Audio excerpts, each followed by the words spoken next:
Hey everybody, I'm Chris Fafalius, and I'm the producer of Krista Makes a Podcast and the host of the One Hit Thunder podcast. And I'm Matt Kelly, host of Horror Movie Night and the producer / the head of content for the Geekscape Podcasting Network. Between the two of us, we have, believe it or not, 25 years of podcasting experience, and we want to help you start your own podcast. We know podcasting, and we want to share that knowledge with you. So whether you're new to podcasting or you want some feedback on your currently active podcast, we want to help. Or perhaps you're just overwhelmed with all of the editing work. Well, we can help you with that also. You can check out our website at weknowpodcasting.com for more information. We're excited to help your podcasting dreams become a reality.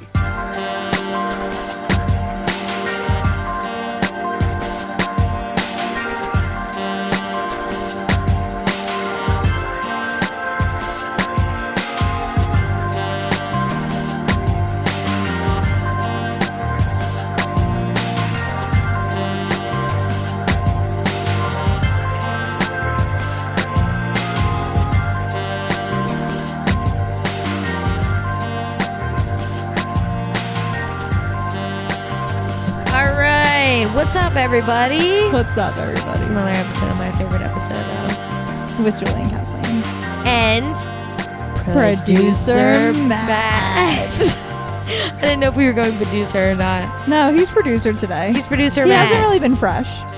No, he hasn't been fresh When at he all. acts out, that's when producer comes in. Oh, I never even knew what the reason was. Oh, yeah. It's like your evil twin. Yeah. Oh. It was the Laguna screw up, so you're a producer. Oh, God. Anyway, it's a Matt pick. And I feel like College. I feel like Matt might cry talking about this. There's Okay, if a Matt 100%, cries, I'm walking out. I'm quitting on the job. There's a 110% chance that I will struggle to get through a portion of this. That last scene is the most Matt scene ever. Oh my God. Yeah. The whole episode, Matt picked this episode because it is about Matt. This is a very self-centered. Well, I was going to pick. say, like, there are TV show characters that I relate to in some way, be it like I always really connect it with Zach Braff's character in Scrubs. I've always really connected with Eric Foreman in that 70s show. But the Goldbergs, Adam Goldberg is literally, I feel like I'm looking into a mirror. And I second that. Yeah. With like growing up with you, like 100%, Yeah. that is you. And it's not that far off from me now either, but it's definitely me at that age. But it's definitely you as like a kid. Yeah, it's you presently and as a child. Yeah. Well, and we'll get into that in the final speech. Oh, wait. So this is season 4, episode 10. Han, Ukkah, Solo. Love it. So I knew that I wanted to pick this. I was going to hold off until the next round of Christmas episodes, but for reasons I decided to pick it early. One of them is obviously that, you know, Julie's gonna have a baby soon, and I really needed Julie to be here to kind of back up some of the things that I say about why this specific episode is so special to me. It's actually the first episode of the Goldbergs I ever watched. Oh. By recommendation or by happenstance? By happenstance. Wow. I was at my parents' house. I think I was living here at the time. And I went over and was just kind of hanging out, and it was on. And I actually remember Producer Bat did come out a little bit because I was getting so frustrated because I was watching it with my dad and maybe Julie, but possibly... Wasn't me. Okay. No. Maybe Jamie then. And the whole time they just kept going, "It's you!" And I was like, Yeah. And that's like frustrating anytime you're watching something. But like it kept happening. And then like the ending happens and I just started to really get like emotional. And then they were like laughing at me because I was getting emotional. So I was just like, this isn't going my way. But I immediately was like, I like this show. People had been texting me for years and they're like, you have to watch The Goldbergs. The Goldbergs is you. There's never been a show that is more Matt Kelly than this show. Yep. So my friend Lorelai had just given birth to a baby and she was pretty much just stuck inside with the baby all day. So I had a day off from work and she was like, "Hey, come meet the baby and we'll just like knock out a season of the Goldbergs." And that's literally what we did. I showed up at 9 a.m. We ordered lunch and dinner, and we just sat on the couch and watched a full season of the show. Ordering out and watching a show with like one of your best friends is literally the best. That's what dreams are made of? It's like top 5 best ways to spend an evening. Oh, in my it's so mind. nice. Like when the Christmas special came out of High School Musical, and me and you got drunk and ate buff chickies and just watched that. Of course. It was just the best. Like I was like, I can't think of a better Friday night. Yeah. I agree with that. But yeah, so I watched the show, and the thing with this episode is I don't think it's the funniest episode that they've ever done of the Goldbergs. I don't even think it's particularly the best episode of the Goldbergs in any major way. This is actually really when the show started to become far too self-aware, and I started to like lose interest in it. But there's a moment in the ending, and we'll get to the ending later, where I cried when I watched it. When I sat down and did the full rewatch of the show from start to finish, I cried when this episode came on again. And every single time that I've watched the show, I've cried. When I try to explain to people why it hits me so hard, I start to cry as well. It's Like, going to be a first for the pod. dude, Tears. there's going to be some real human tears by the time we're done this. Yeah, because I was watching it today on my lunch break, and he started talking about the scene that he's referring to, and said he was starting to get choked up, and I was like, please stop talking.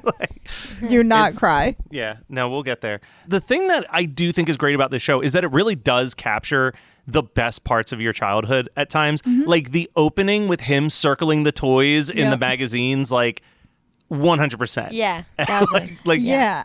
Like we used to get the Toys R Us catalogs in the mail. and you just, The I want this nostalgia.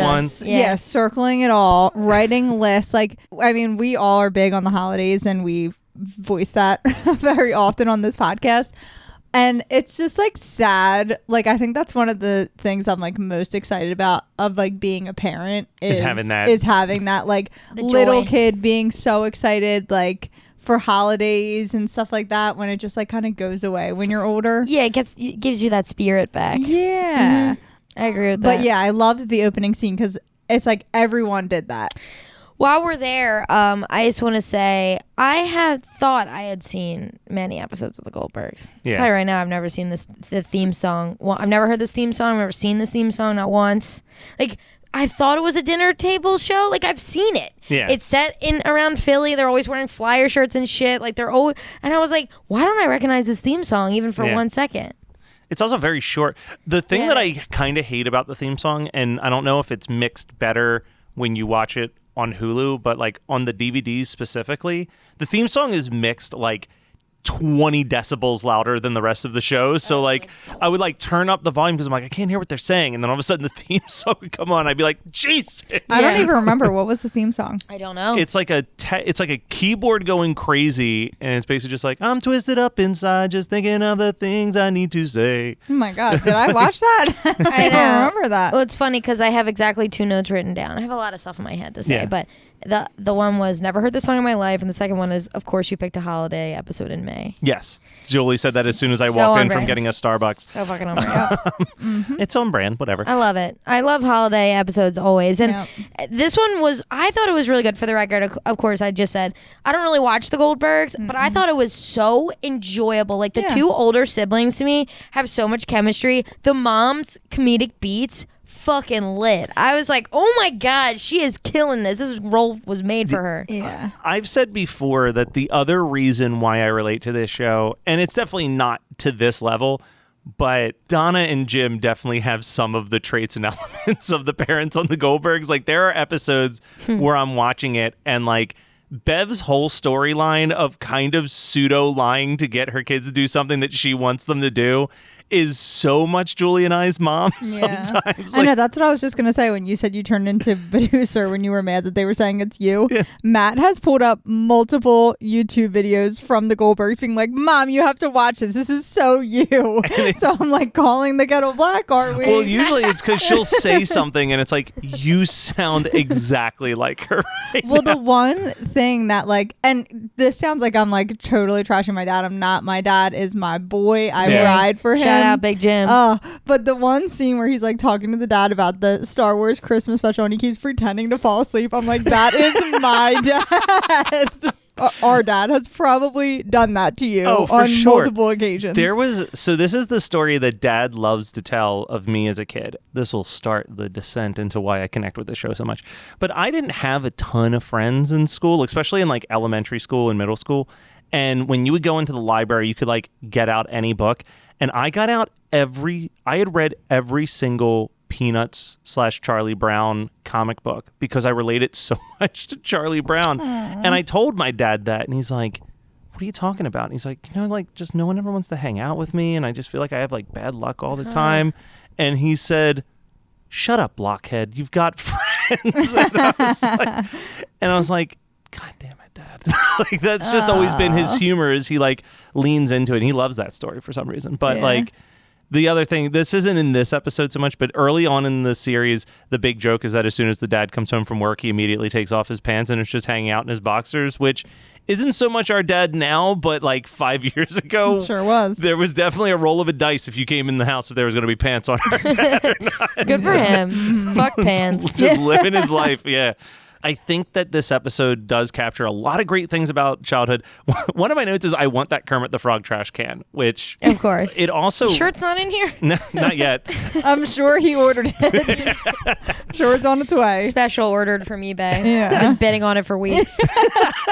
I do own the Star Wars Holiday Special because I'd heard how bad it is, and It's bad. it's like the first 30 minutes is just Chewbacca's family having conversations with no subtitles, and you have no Oh clue my what's going on, and you're just like, God. why is this happening? But everything that they say in there is 100% accurate, where they're just About like, the movie? I was yeah, they're wondering just that. like, they're like, why was B. Arthur like a bartender? It's like, yep, B. Arthur just shows up and sings like a sexy song about closing up the bar to hook up with somebody. Like, it's just a weird, no one understands why it exists. Half the cast was like on coke when they were making it. It's bad. And they said in the show it was before Empire Strikes Back. Yeah, this was literally like Star Wars was the biggest thing, and they were like, well, we don't know if this will continue to be popular, so let's cash in right away. So it came out like the same year as the first Star Wars movie.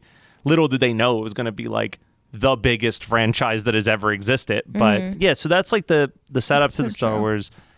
I kind of don't care that much about the Bev and the two siblings storyline in this. I'm not I sure if love you it. get... I Okay, think let's it's so talk about funny. that for a little bit then. I just loved it. I was more into that than the other one. Sorry. Yeah. No, that's totally fine. What did you think? I liked both storylines, to be honest. Like I actually was just gonna say, I think I would add this episode to like an episode that I watched during the holidays. Me too. Like I I would agree with watch that. this. All the Again. singing and stuff is so funny and cute, The and the sister made is up such the a rapping. good singer. She's the most beautiful voice. She sings on so many episodes. Yeah. Like season 5, I think season 5 or season 6, the whole premise is that she drops out of college to just pursue her dream of being a musician. Now, And are they it's- twins? No. No. She's a year older than Okay. him, I think. And then like Adam's like a freshman in high school. Got it. I was looking for my girl AJ Michalka, but she was not. No, she did not appear in this episode, which is wild. Sad. They're going on tour next May. Did you know that? I already bought tickets. Oh, I hate you. Allie and AJ for life. Yeah. Yeah, I got 2 tickets. But yeah, I mean, this one, I'm glad that I picked this one for a couple reasons, but one of them is that, like, especially if Julie hadn't really seen that many episodes, they don't really dive into too many of the side characters for too much. You get, like, the one bully that, like, sells him the VHS tape, but that's about it. Like, Yeah. there's not a lot of, like, side characters. It's very family focused. But let's get into the elephant in the room for this. As Julie knows, I had a very, very close relationship with my grandfather. Stop staring And at me. I have to look at something. Kathleen. I'm Don't staring look. I'm staring at the Chewbacca up there. He's staring at me and I'm Sorry. laughing, so Sorry. this can't continue. But I had a very close relationship with my grandfather, and he unfortunately died when I was in 10th grade. And my whole life, I've felt robbed by that. Like, I felt robbed that, like, he never saw me drive. He never saw me graduate high school. He never saw me go to college. He's never seen me, like, pursue my dreams. He was always so supportive of whatever I wanted to do. When I wanted to learn guitar, he'd sit down and try to teach me how to play chords. Like, when I told him I wanted to make movies, he would just buy me movies and show me movies and explain to me, like, how they were done. And, like, he had this big music room that was just records and instruments and old VHS tapes. And we would just sit there and spend hours. There'd be, like, a family party, and him and I would just be on this patio for like 3 hours away from the party, just like listening to music, playing music, watching movies together. So the relationship that Adam has with his grandfather really captures a lot of that. And there's one line early on that I'd like to believe is how my grandfather felt about me, where the dad is very like whatever about the fact that Adam has like stopped caring about this stuff. And he goes, his childlike wonder is what makes him Adam. And that's why I love the boy so much. And like, that was like, that like gets me kind of choked up, but it's the final scene. Whenever I watch that, I remember watching it for the first time, and I literally felt like my grandfather was speaking to me from the beyond and like encouraging me through this show to like not get so like tied up in the world. You know, that whole thing where he says like, never lose that childlike wonder. Like it's what makes you special. I don't get it. How do you manage to always see the good in everything? It's easy if you never lose your childlike wonder. Doesn't matter how old you are. People like us always have it. Really? Really. I need you to promise me one thing. Always hold on to that wonder, no matter what. I will, Pops. I love you. I know. And like every time, God, here it comes. Every time I watch I was this, like, you're holding up pretty well. yeah, every time I watch this episode, though, I feel that every single time, and there's such a mix of emotions that come from it, and it's not in every episode. Like, there's definitely episodes. There's episodes where he keeps showing up with a banjo and playing songs for him on the banjo, but like this specific episode, more than any episode, I really feel that connection every single time that I watch it. Yeah, and the actor just died. This year, so like I haven't watched the Goldbergs in 2 or 3 years, but I feel like it's still on. Yeah, they're still doing more seasons, so I feel like I'm going to have to watch that episode. You must. Like it's going to be so upsetting. You know, I don't know that whole story, but I knew that you told me like just the gist of it. You're like, this one hits for me, and I'm gonna cry. So I figured I knew how much your grandfather meant to you, and I was watching it, and I was like, damn, like that. I mean, I've never even known a grandfather, and I was like, fucking hell, this seems lit. So like I'm jealous of that, but at least No, you get the time, right? You celebrate the time that you did get. And like, I was gonna say, like, you got 10th grade, I got 3rd grade. Yeah. So no, it's tough. It's and that's the thing. And it's like I never will not have a VCR because I have so many tapes of him. Yeah. Like playing. And there was a day I found a box of tapes, and the one was, we used to do these big, we still do, but we would do these big family reunions. And when he was alive, he was like Mr. Cameraman, and he would walk around and film it. And he would just, he would be talking to people, or sometimes he would just sit and film and do like his own little commentary track to what was going on. And I just laid there and listened to his voice for 4 hours, like just listening to him talk and like thinking about him. And, I still, it's been almost 20 years. I've known him dead longer than I've known him alive, which is a wild thing to think about. But like, I still I feel so robbed of those things. What side of the family? It was on my mom's side. It's kind of why I think I'm very close with my mom, because when that happened, her and I leaned on each other a lot, because she was a wreck and she knew I was a wreck. And I remember that funeral, I didn't go see him in the hospital. There was something I just could not do. Sure. In my mind, I was like, if I see him as he's fading, that's the only thing I'm going to remember for the rest of my life. So I actively didn't go. And I wrote him this like long note telling him how much he meant to me, how much I love him, how much I'm going to miss him. Because it wasn't like, oh, he might, like, it was inevitable. He was not coming out of that hospital. And I remember my mom telling me she gave him the letter and he kept crying. And then he told her, you have a really special kid, and I hope he knows that. Oh. Pregnancy hormones, they're getting me. Yeah. You better stop. when we went to the funeral, or to the viewing, I was afraid to like go up to the coffin. And she's like, you have to go up to the coffin. You have to go up to the coffin. And he had my note in his hand in the coffin. And she said that was something he asked for, was he wanted to be buried with it. Like, we're all sobbing here, Matt. Can you fucking not? Oh, here comes. There they are.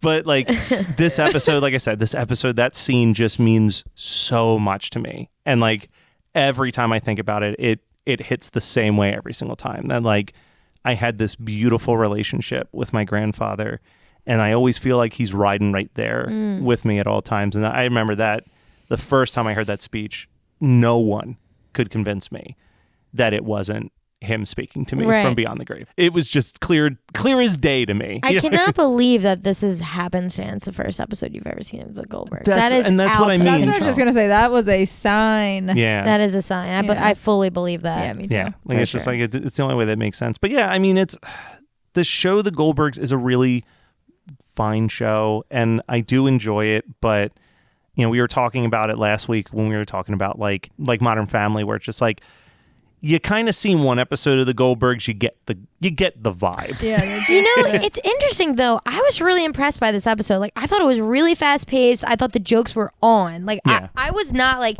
okay, corny, like Big Bang Theory, just looking for the laugh type, like stupid joke. I was like, these are thought out, very funny, smartly written jokes. Yeah. I was impressed. I think the difference, and this is coming from me, who's like very, very vocal hater of Big Bang Theory. Adam Goldberg is undeniable as a geeky, true to himself guy, and this is based on his true, like, his life story. He wrote one of my favorite films, this film called Fanboys, which captures a lot of the same energy of something like Goldberg's, where it's very geek-centric, it's very funny, but it has dramatic beats. Big Bang Theory, when I've watched a handful of episodes, none of it ever feels like actual geeky people writing geeky characters. It just kind of feels like people who've been around guys who read comic books, or like been around dudes who were in like AP classes, and they're like, this is what I think they're like.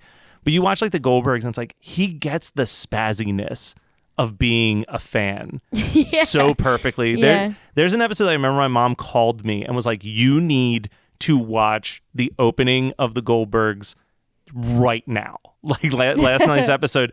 And Julie, you'll appreciate this. The episode is that it's his birthday, and his mom for his birthday buys him a full-scale replica of Pee Wee Herman's bicycle, and he immediately runs upstairs and dresses in a Pee Wee outfit, and is like pedaling around the block thinking he's the coolest kid, and it just keeps cutting from like his vision of what's happening to like everyone else just being like, what is going on?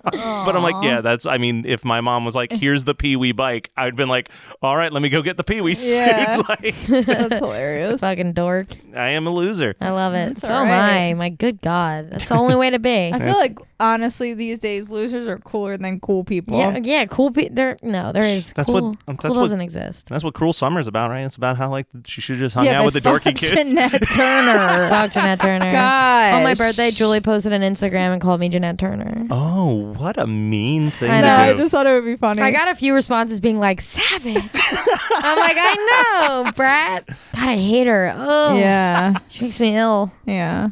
I feel bad too because an ad or something came up where it was like Olivia Holt, who plays Kate, and the actress that plays Jeanette, like talking to each other like on like a video chat or whatever. It came up on an Instagram post. And I was like, this poor girl, like I can't even watch this because I hate Jeanette that I Yeah. won't watch she's this. probably, like, the and sweetest, she's an innocent nicest- yeah. actress, young Yeah. actress, and I'm just like, Totally. but So yeah. the only other thing that I had written down that I wanted to talk about, how good and underutilized of a Christmas song is Put a Little Love in Your Heart. Okay, that's the other note I wanted to say. Yeah, like- How was that a Christmas Yeah, song? I didn't know that was a Christmas The song. only connection I can think of, I'm sure it's a reference to this because it's Adam Goldberg and he's a nerd. The movie Scrooged with Bill Murray ends with them all singing Put a Little Love in Your Heart. Okay. And that was like an 80s comedy starring one of the Ghostbusters, like just based on everything about Adam Goldberg and this show. There's no way that that's not supposed to be like a subtle reference to it. But I've told our mom multiple times, like, you should really just toss this in one of the church services when Yeah. you're doing like Christmas music. Like, even if it's just an opener, it's just such a like hopeful, pretty, uplifting song. I love like, it. It's so pretty. And Yeah, I've it's yet to good. hear a version that I don't love. Like, yeah, I only love it because it was in the Supergirl, the Flash crossover, which I was obsessed with. Like, Yeah. had that version on my Spotify playlist forever. I was like an everyday kind of song for me. But yeah, this was a good pick, and I enjoyed the episode. I'm glad. I agree. I believe in that kind of shit that he was talking to you. Yeah. I love that TV speaks to you like that because it does it to me too. I mean, I so. think that's what it's I mean, that's why we watch it, right? Like, Sure. I said it in the Winona episode, but in case no one listened to that, because they're like, Nobody did. 90 minutes, Winona, no. No shot. No shot. No, we're almost at 100 on that one. Really? Yeah. It's just Kathleen Just listening to it over and over again. No, I haven't listened to it actually because I scared of it? re-edited it. Yeah, and I was like, it's too much for me. Like I'm have to wean myself off of Winona because it was taking over my life. But it is one of those, like, I said it in that episode and I'll say it again, like, TV sometimes can express how I'm feeling better than I could ever put it into words, where I could be like, just watch this episode and you'll get where my headspace is, which I can't think of. Like, sometimes you can do that with a song, but like there's not a lot of other mediums where you can be like, watch this and you will fully understand me as a human being. Yeah. Yeah, I agree with that. And this episode of Goldbergs is pretty big on that list of like, if you watch this episode, you will know me better than you thought you knew me. I will say that the one line I didn't write anything down. I'm such an asshole, but because I was watching on my phone, I was struggling. The one line right in the beginning when he's like, "Stop what you're doing" or whatever, and he's like, "If I stop what I'm doing, I'd be doing more than what I'm doing right now." I was like, that is perfect. That is such a great line. It's so dumb. Like it would. He's like, "I'm not doing anything. Like I can't stop." And his bedroom, Adam's bedroom, is just filled with all the things you love, like the Jaws poster, the Muppets calendar, Kermit the Frog trash can. Oh God, it's so good. I agree with Kathleen though. I think this was a great pick. I'm glad we did a little Christmas special in May. That's so us. I know. Once like 4th of July is over, that's when like full on fall. Really don't need July 5th until like September 2nd. And our house, I mean, as Matt knows, he's been living with us. Our house is very excited for Halloween Kills, and that's coming out this October. Yeah, this house is stoked for it. All right. Well, that wraps it up. Matt made a sob. I hope that you guys sobbed. I was actually like, I couldn't control my tears. Yeah. I was really glad that Kathleen was talking. I'm actually proud I held it together. You didn't even hear. I didn't Kim K at all during this. No. I was expecting Kim K. I was a little scared. I'm not gonna lie. No. I mean, I didn't know the note story. Yeah. So I think that's why it hit different, because I didn't know that. And I can't hear stuff like that. I still cry at the story. Oh my God, I'm going to tear up thinking about it. When you got lost in Conshohocken when you were a kid. Yeah. That makes me cry. That wraps it up for today. Thank you, Producer Matt, for being Producer Matt and not Producer Bat. We appreciate it. We loved this pick. We loved how important it was. All right. And we love you. Aw. Love ya. Aw. Toonie. Love you Toonie. too. Matt, you say Toonie before we... Toonie. There you go.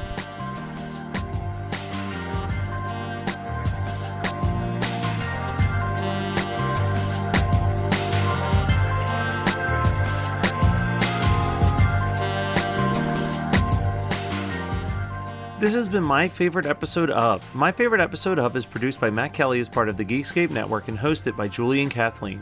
Check out our show notes for all of our socials and email us at myfavoriteepisodepodcast@gmail.com. Rate, review, and subscribe to us on your favorite podcasting apps, and we'll be back next week with a new episode of My Favorite Episode Of.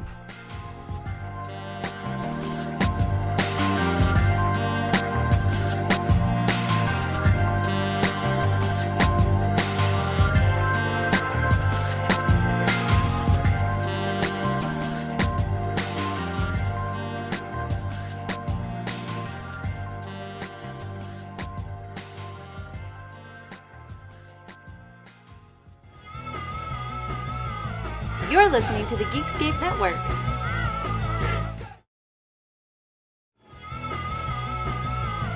You're listening to the Geekscape Network.